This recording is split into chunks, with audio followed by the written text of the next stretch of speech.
How do you take all your mission, your heart, your calling, and wrap it up in a social media bubble when people have 30-second attention spans? I've been on the hunt to try to figure out the answer to this question because media is insanely powerful. It has the ability to reach folks that you would never get to reach before. But the dark side to it is sometimes as creators, we can get wrapped up into things like vanity metrics and lose sight of what we are called to do.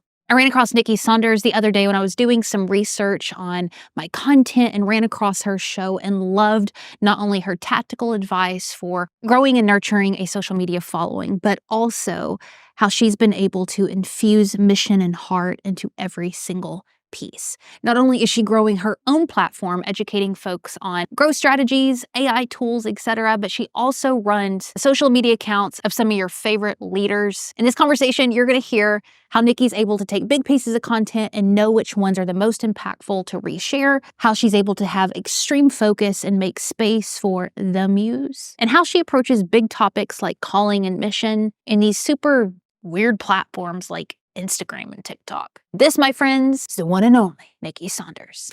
What do I really want to be known for? And Right. no one really is ever really known for one thing. They're trusted in one thing to then open them up to other things. I took on the account, and the biggest thing for me was lead as a fan and not lead with the company's intentions. Your audience sharing your content is way better than you paying for ads. One, they are your marketing team for free. Preach.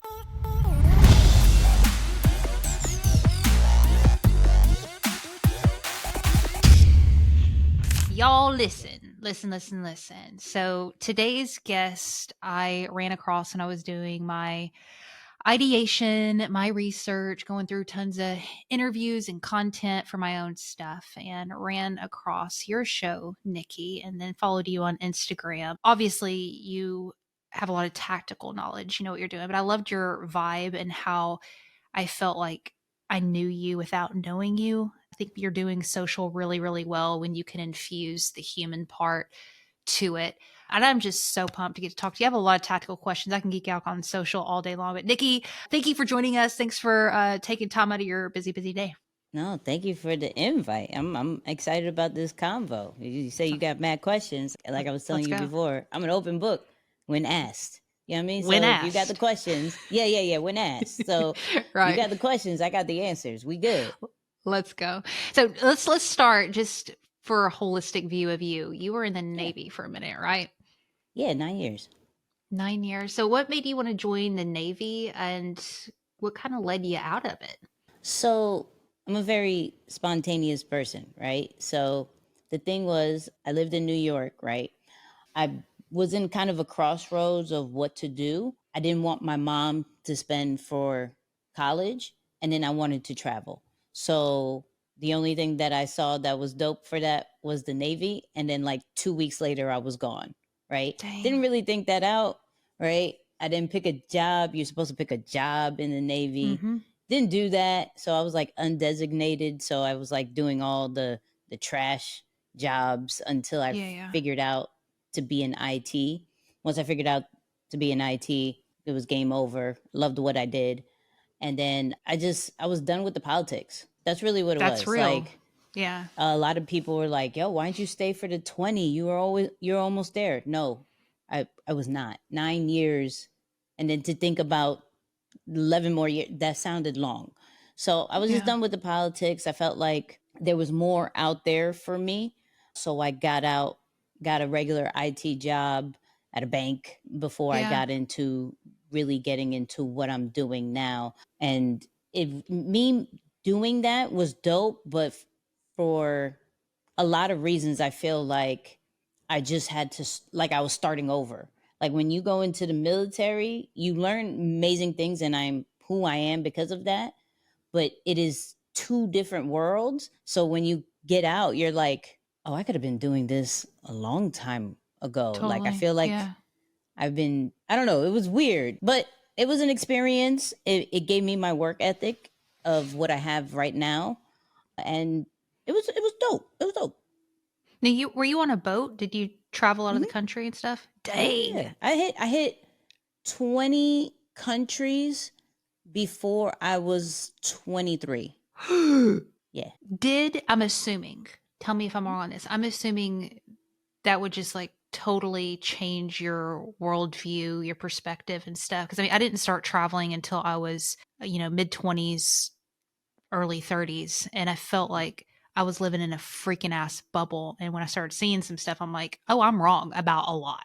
You know what I mean? So how did that shape you or did it? I don't know if I had the same experience as everybody else. I was just happy to see the world, right? Yeah. It wasn't more of a, oh my God. Like I know a lot of people that will go and like, yo, we take things so for granted and things like that. I was like, I went to Dubai. I Yeah. went to all these other things. I'm like, I don't see that part. I can see the differences, right? Yeah. But Yeah. I'm still very much a introvert at heart. So I would go out, but I wouldn't go out. Yeah. So I Yeah. would go Yeah. on like the guided tours and so the things they wanted you to see, and Got I it. was cool with that. I think the biggest one that changed my life was going to Jerusalem. And Amen to that. yeah, that whole experience was like, oh, okay, I'm going to church right now, like Yeah. now, like right. It was an amazing experience. That part I remember a lot. The other ones was just like it was cool to visit, it was cool to experience, but it wasn't like, oh, this is why you travel the world. It was just I was just there for the vibes. Yeah. Yeah. So it wasn't your thing. You love IT, but I'm Yeah. guessing there was some kind of friction there even with your IT job where you're like, I know you got involved in Eric Thomas's community and you helped Mhm. him build that up. What was kind of the catalyst for that? When you're working your job, you're doing your thing. Mhm. Why Eric Thomas? Why Facebook groups? Why media? I mean, that's a whole nother ballgame. Yeah, so I can only blame God on that one. All right. I can't say anything else of besides God because the thing was when I got out of the Navy, I realized there was two different sides of IT, right? And the outside world, IT, the civilian world, I didn't necessarily like it. I didn't feel I wasn't cool being behind the desk all the time. That wasn't what I love to do. Even when you think about the Navy, I was traveling. We were going places. We would Yeah. be inside for a little bit, but we would be going places to where now I'm in an office and that's it. Right. Right. So I was Right. kind of like, there's something else for me. I'm not Right. really sure what's happening.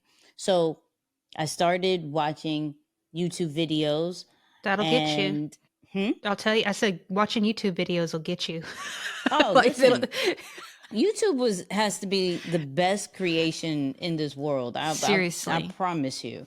I think it's super unappreciated because it's free. But there was this guy who was yelling at me, who people know as Dr. Eric Thomas, aka ET, the hip hop preacher, Mhm. and he happened to run this like Black Friday sale to join his community, right? And I was like, all right, if I've already watched about like 50 of your videos, I might as Yeah. well see what else is there, right? And that's when I started getting into like the online communities and seeing how powerful that was. And I just started engaging and just wanted to be a part of anything really to be feel accepted because I was just in this weird transition, right? Like I just didn't Mhm. feel like I really belonged anywhere.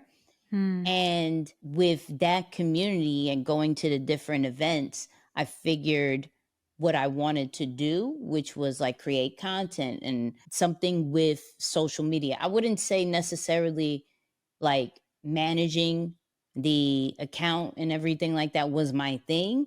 I think it was a matter of communicating ideas through content. Mhm. And when I started with that, I was just hooked.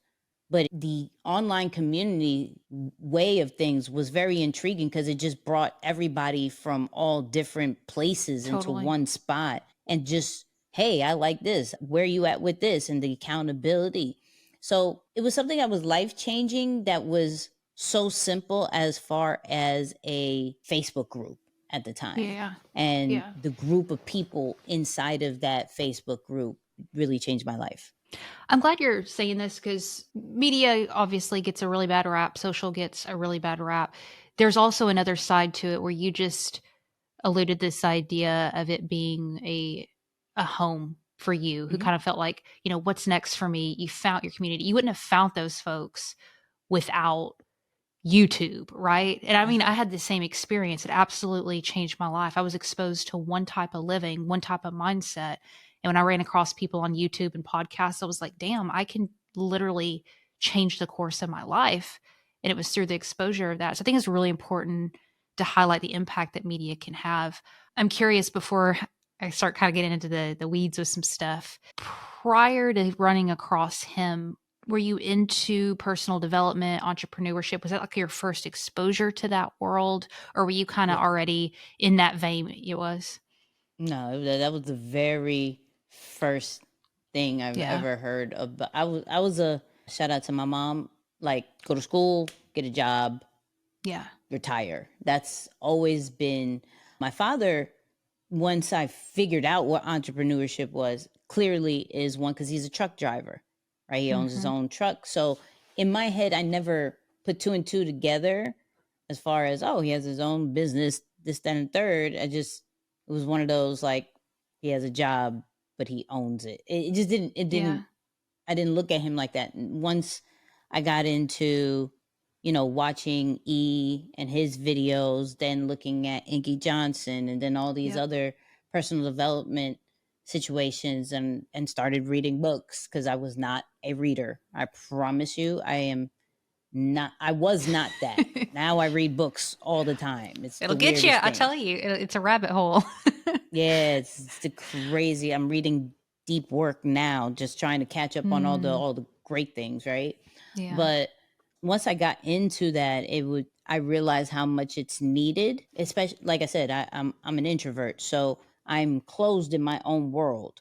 Like what Yeah. my world is my world. It's rare that certain things get inside of it, just because I don't like anything messing with my energy. And Yeah. so once I realized the power of the personal development and those types of content, oh, I was hooked. I was like, okay, this is something that we have to do every single day. This is Come on. something Yeah. that has to be part of the routine to then get to the next level. Totally. So how do you go from, all right, I'm consuming this content, I get in Mm-hmm. this guy's group, I'm involved Yep. in the community, to now Yep. you're running his social media? Yeah. It's still very a blur how that happened because here's the thing. I went to all the events literally. While I was in my 9 to 5, I would drive my little Honda, which I have still today, right? That's Let's my boo, go. to all the events, right? Atlanta, Miami, New York, DC, everywhere. Wow. I would just go off my dime. Why? I didn't. Why? Why? Because I felt like I needed to be there. Like it Hmm. was so dope. It was just a really Hmm. dope experience. Plus I wanted to help, like I'm a server. You could take that from the Navy. That's all I know is like how to serve other people. So I went to all the events. It wasn't going directly to E. It was going to his third person, which is Carl, right? Hmm. Carl ran the media section, right? So I was like, yo, how could I help in any kind of way? Didn't really know, never created content before, never did anything Wow. on social media. Like, yo, how can I help? And he would give me little tasks. And because of my work ethic, I would finish it extremely quick compared to what other people were doing it. So they were like, hmm, Hmm. right? Hmm. And then I started messing with creating videos. What I used to watch was like these mashups, what I call mashups, where you would hear the voice, but it would be different videos that goes along with the voice. It'd be different B-roll. B-roll. Yeah. And I love that. And I started creating that off of E's voice. And they were like, hold on, this is pretty good. This is pretty good. Like, how would you feel about taking over the, you know, the account? At the time, it was Wow. about 300K.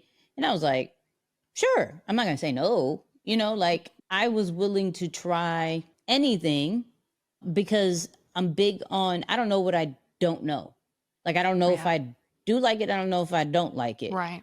Right. So I took on the account, and the biggest thing for me was lead as a fan and not lead with the company's intentions.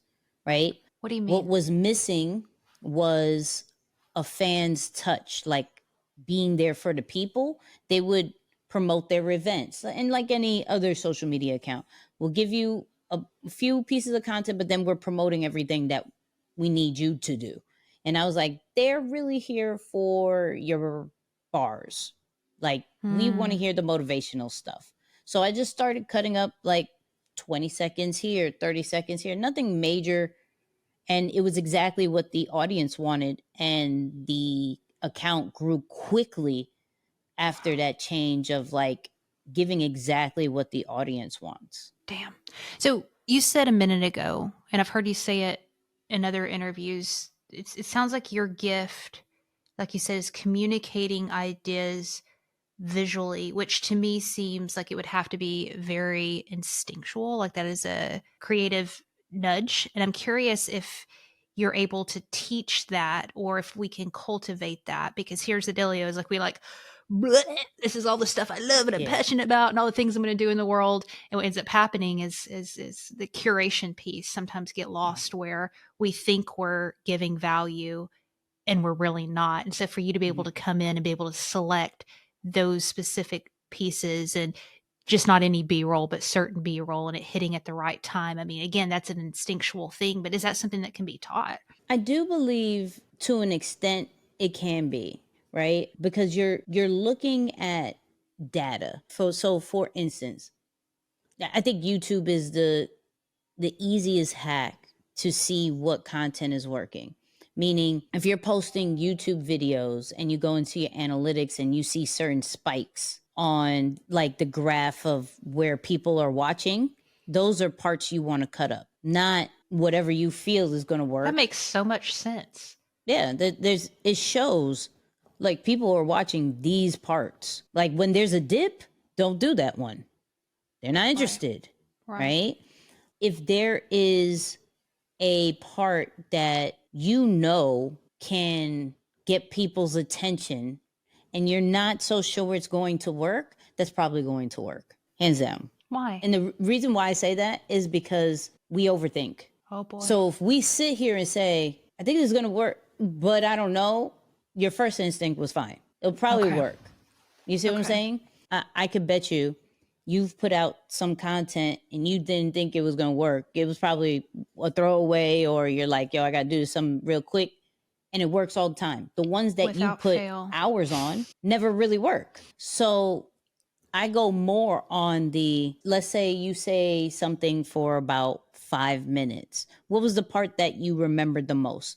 Cut that one up. Cut right there. That's the part you should cut up. And then allow data to pick out the rest and see what happens. But we tend to overthink. The second that we watch something and we make a face out of it, like, that was good. That's the part. That's anything that makes you react is probably going to make somebody else react. But we have to be okay with rewatching some of our stuff. People don't sometimes like to do that. we'll do. I'm even guilty of it myself. I'm up to 175 podcast episodes, and there's a handful of stuff that I've rewatched to now. All of February, I'm planning on watching a piece of rewatching an episode, and anything that made me go, "Ooh," I'm cutting it up. I'm posting it, and then also I'm going to translate. This is my new thing. I'm going to translate it into Spanish because for some reason people really like when I do that, and it attracts global people. So I'm gonna keep doing that. But yeah, and you can do that with AI now too, can't you? You can do that with AI now too, can't you? Yeah, that's what I do. It's Hey Jen or the Captions app on iOS that allows you to translate to different voices, different languages with your same voice. So it's not like a whole different one. It's just the same voice. Hey Jen actually moves your mouth with you speaking that other language, where the Captions one just translates the voice. But I can get Wow. geeky on that. My bad. Oh, y'all, listen, their IG is going to be linked up in the show notes. There's all kinds of good AI tips and tricks over there.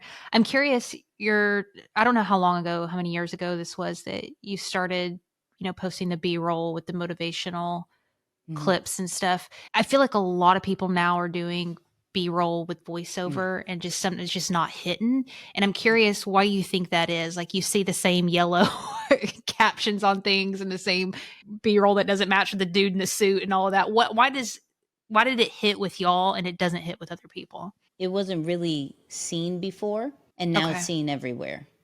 Got You know it. what I'm saying? Like, Yeah.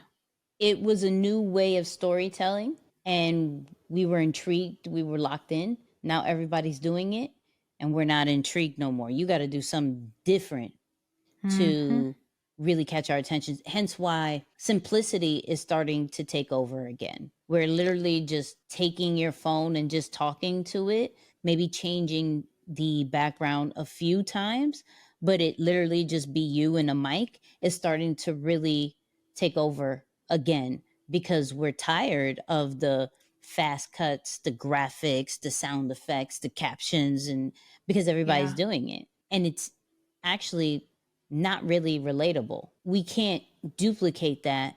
The regular person can't necessarily duplicate that.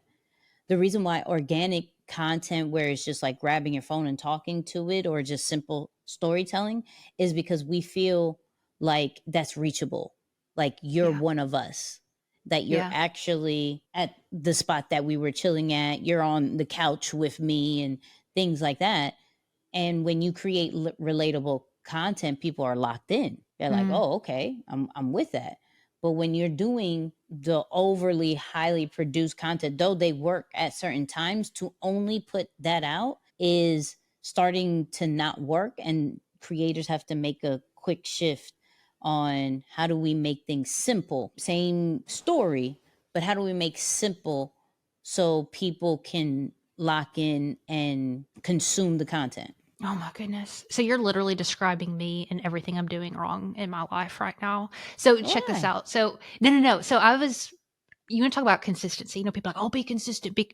I'm Yeah. consistent to a fault. I will do the same thing over and over and over again until like people are like, please stop. I have no Mm-hmm. problem with that. So for years, I'm talking like years, I've Mm-hmm. been putting out content and I was just doing the face to camera, the trends, all the things. When I started doing highly produced talking heads, the storytelling, I don't know if you've seen my reels in this Mm-hmm. chair or whatever. Yeah. That's when my account started to grow and I started picking up followers. 6 months in, though, as a storyteller, as a creative, I'm like, am I going to do this for the rest of my life if I keep sitting Yeah. in this chair? And so Yeah. I've been challenging myself, like, okay, Heather, you've got to evolve a little bit, but taking that kind of more high produce, I mean, it takes me hours to edit one freaking reel and Mm-hmm. kind of going backwards into more of the relatable stuff. It's kind of scary because I hear what you're saying, but also too, it's like, I love Gary Vee. Gary Vee's, Yeah. he helped me in so many freaking ways, but people took that message and kind of ran with it where they're just putting up anything and not putting like a lot of Mm-hmm. thought into it. And so I'm trying to Mm-hmm. find that balance, I guess, between being a creator and being intentional with your message, but also too not falling into a trap where I'm over here spending literally like 20, 25 hours a week on 3 reels. You know what I'm saying? Yeah. What do you think? I love Gary Vee, but we have to also look at the source who's talking. Meaning, Gary will say, "Well, put out 50 pieces of content a day," right? Mm-hmm. He has a team of like Right. 20, right? Literally. He could say that. Yeah. Like, Right. this is realistic. What I wish he would do more is, yeah, ideally, when you get to this part of life, you should be putting out this type of content. But if you are a team of one, that does not give you the excuse not to.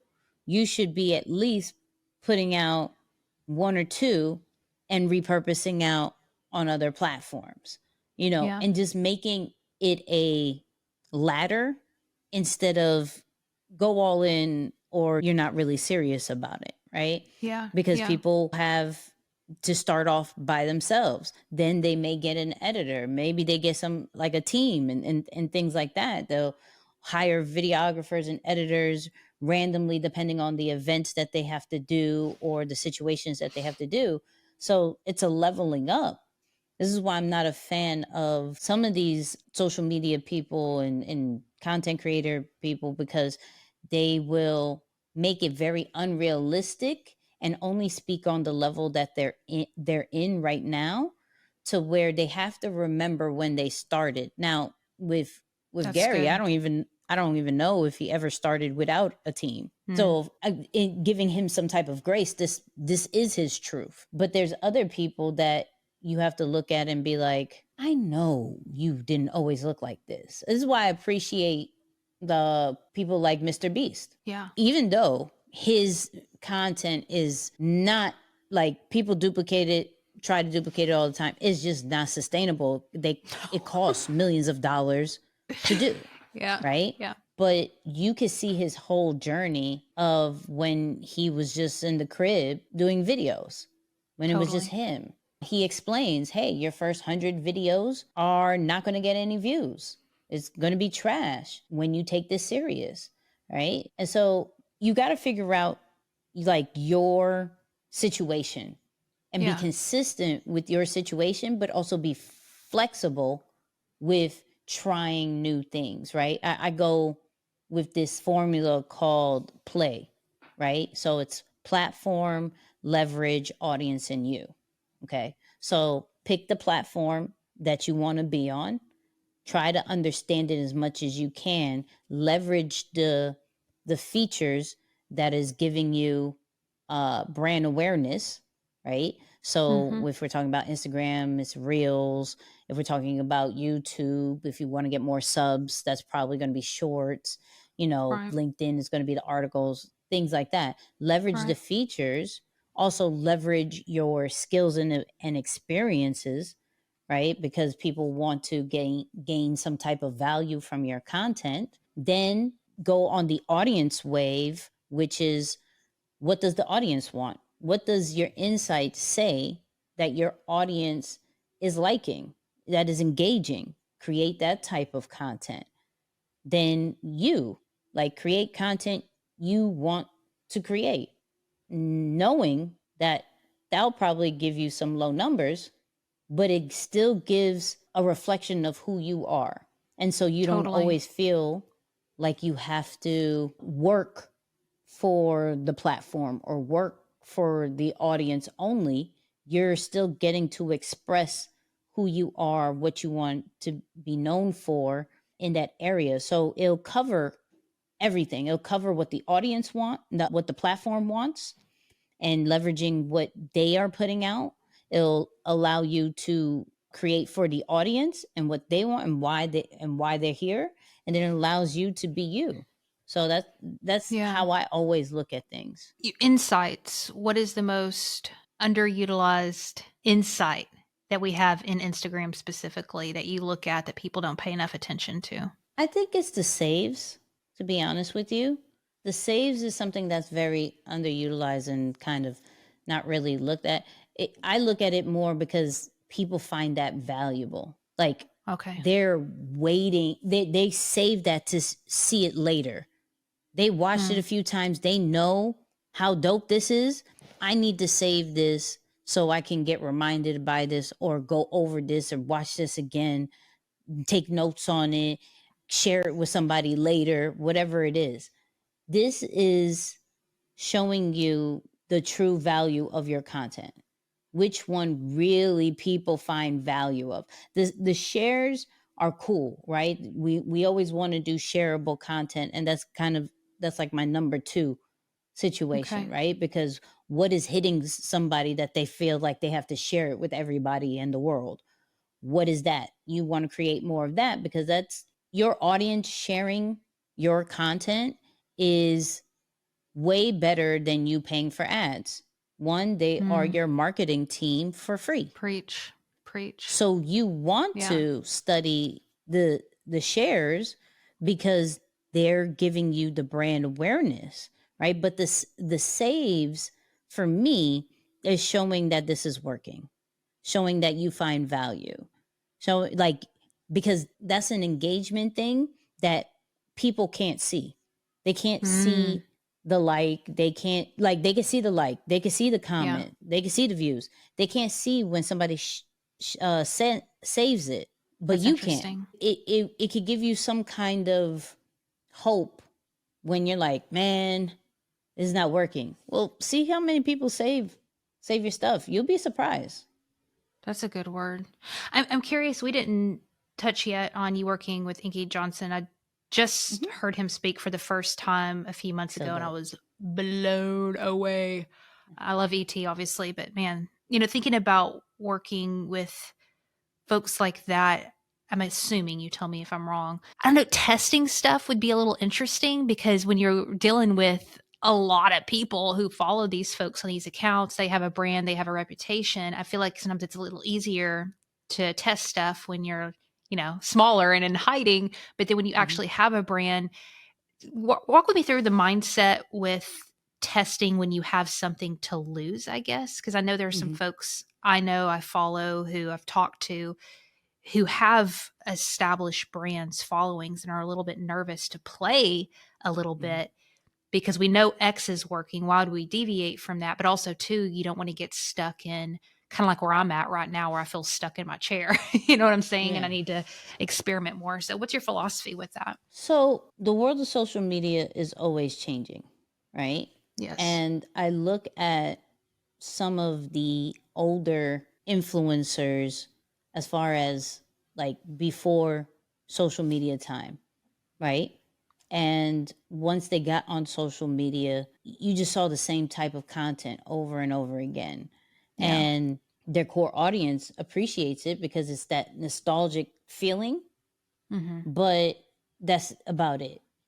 And I'm always good and flexible about trying something new because I don't believe in giving you that nostalgic feeling just yet.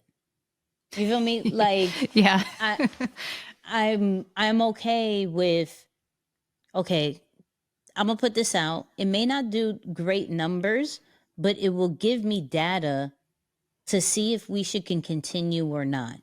If this Yeah. is going to work, if that's going to work, if that change of color changes anything, if this bold title works, if this, him starting off like this or she starting off like this, it happens in and makes it share more or more comments, or it's actually exciting to experiment rather than do the same thing over and over again. Because I'm not, I'll put it this way, I'm the type, if I do something over and over again and it starts to die down, I question me, right?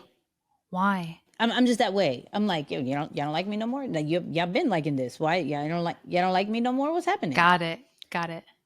Where if I'm experimenting all these different things, I don't get emotionally attached to it. I go, this is a Mm, game. Which one is this is a going to game. win today? Right? Which Mm, one's going to create the most comments? Which one is going, now once I figure it out, I'll double down on it to see if it's true. Okay, let's continue to do that. Let's continue to do that. And then I'll still find a way to change it up, but with keeping with the same foundation, yeah, right? that makes sense. Because it just keeps things exciting for me. But I don't ever mind trying something new with the thought process of I could lose everything because I could gain it all back. So Word. it's Yeah. if all fails, I'll just go back to the original thing. All right, Yeah. it's not that hard. I created it, so I knew what I'm doing. So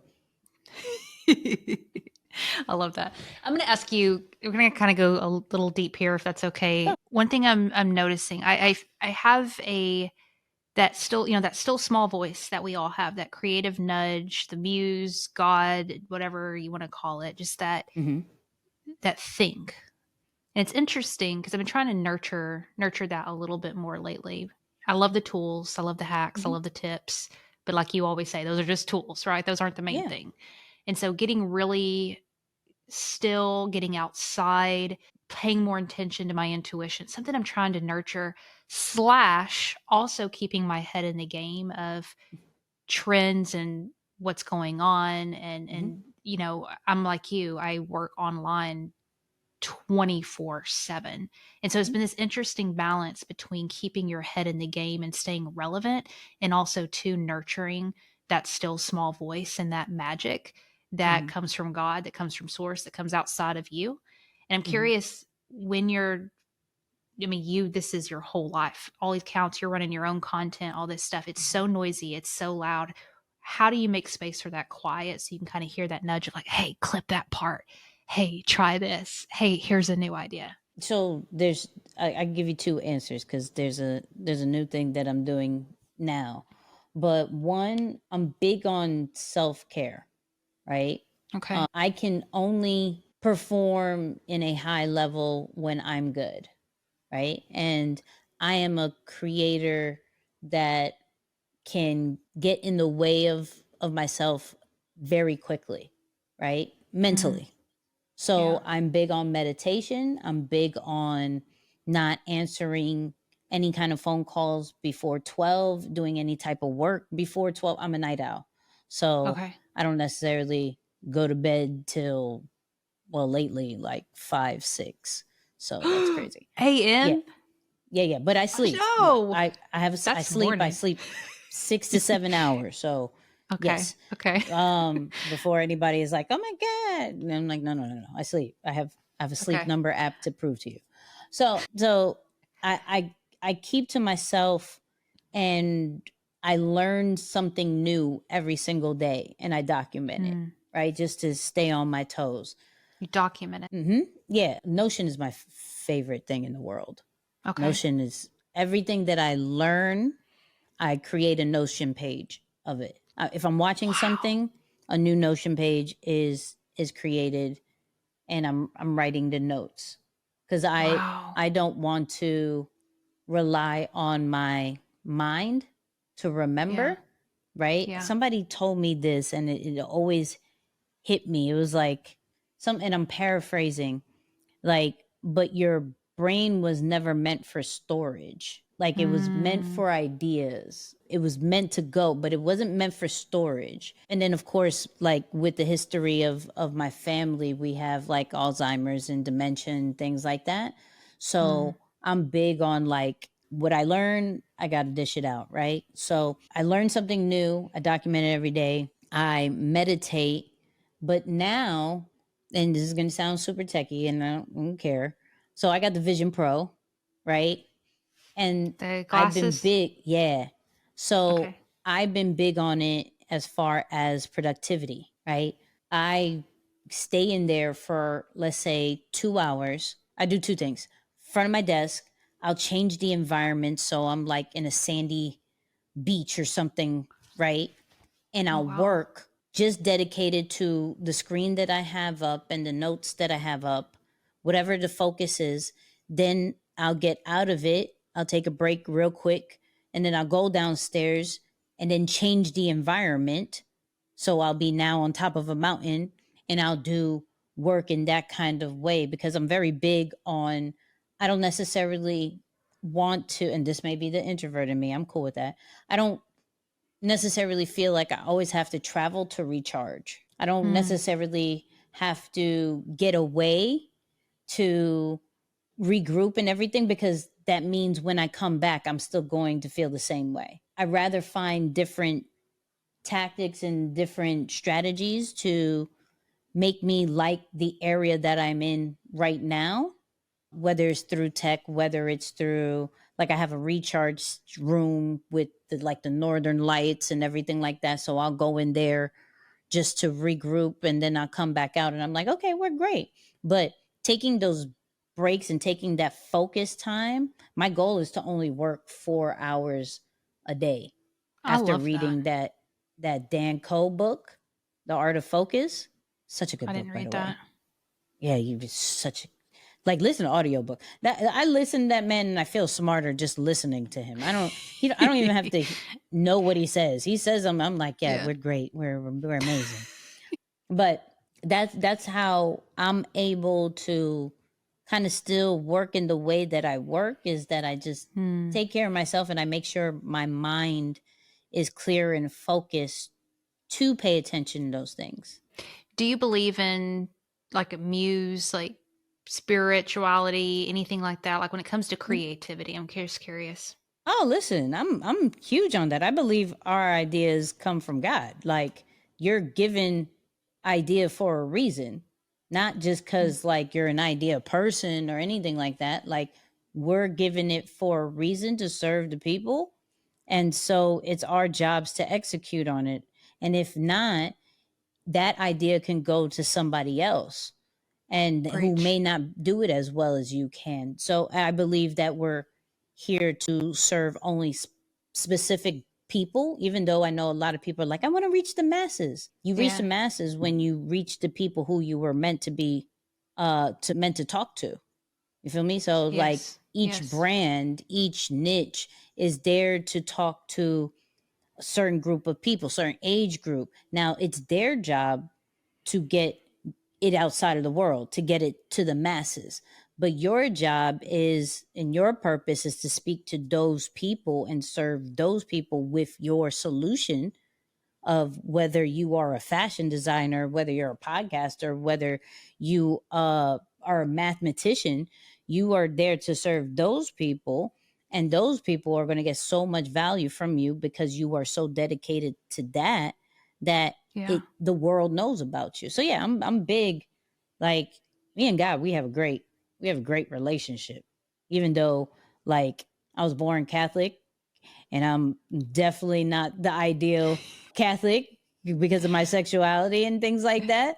So we just have a great relationship so I could be able to continue to move in the way that he wants me to move. No, I mean, I 100%. I feel exactly the same way. I feel like my relationship with God just got real when I left institutions and religion and just broke all those little chains, all those little wires, and just went directly to Him, her, God. Yeah. Right. Yeah. And Thanks for identify. indulging my spiritual talk. Oh, I you're could talk about good. that all day long. But I'm glad we got here because this is where I think it gets lost. And I think where you have the real gift watching your work. You know, we've alluded to it before, is taking these big concepts, these big ideas, and being able to condense that. You know, you just said that you're called to do this, you get this idea, and we come usually, I mean, my God, I got this huge ass board right here, just like with freaking vision on it, you know? And that's dropped in your spirit, that's dropped in your heart when you start trying to figure out how to segment that and create different pieces that's going to reach people. It's an interesting world we live in, friend, where it's, you know, 30 seconds of somebody's time, 60 seconds of somebody's time. And I'm just curious how you tackle that. Some visionary comes in. I mean, heck, you're a visionary. You know, you come in, you have all this heart of how you want to help people. Do you create like pillars of content? I've had people suggest stuff like that. Like you need to have buckets, you need to have pillars, you need to have some Mm-hmm. kind of framework. Like, how do you wrap your arms around mission, heart, calling, and be able to distill it into something like freaking Instagram? Yeah. So Big ass question, but let's no, no, go. no. It's actually not. It's so in the beginning, I moved into whatever I felt I was supposed to talk about, right? Mm, Because first off, I had no desire of having my own profile, right? It just happened to move in that way. People kept asking yeah. me questions about what I do, and then I started just sharing it. Not so concerned about the numbers, just more concerned about this is what the people want, right? Mm, For me, I have to look at, okay, what do I really want to be known for? There are a lot of things that I like, right? And this is what a lot of creators have problems with. Like, yo, I don't want to be known for just one thing. And right. no one really is ever really known for one thing. They're trusted in one thing to then open them up to other things, right? So if you look at Alex Hermosi, at first he was trusted with gym launches. Now he's opened up his world to just the world of entrepreneurship and now Mm, acquisitions and all that great stuff, right? But he started with what he had experience and skills and results in. We look at even with Gary Vee, right? He was the wine boy at first. That's what we mm-hmm. trusted him for. Then he opens up his world for other things, but we have to trust you for something. So I look at it as like, yo, what can people trust me on at this moment? It is AI tools and social media updates and things like that. So people trust me on that. I have results on that. I have passion on that. I could do that all day. Cool. Then I'll do a post of something I like to talk about. So I'll talk about this is where my podcast comes in, because I geek out on other brands. I geek out on launches. I geek out on talking to other people. So I'll do that. Then, once you come into the community, it's like plug deeper than the brand, but then you get to know how to build communities, because I love building communities. I love podcasting. I love, monetizing the brand and things like that. But I think of when people are introduced to me, how can I gain their trust?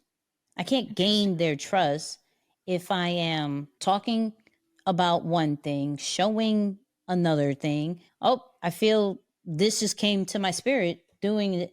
I write out my ideas and I go, can this happen now? Can this happen next week, next month, or next year? Ooh, that Right? takes I'm that patience. dramatic.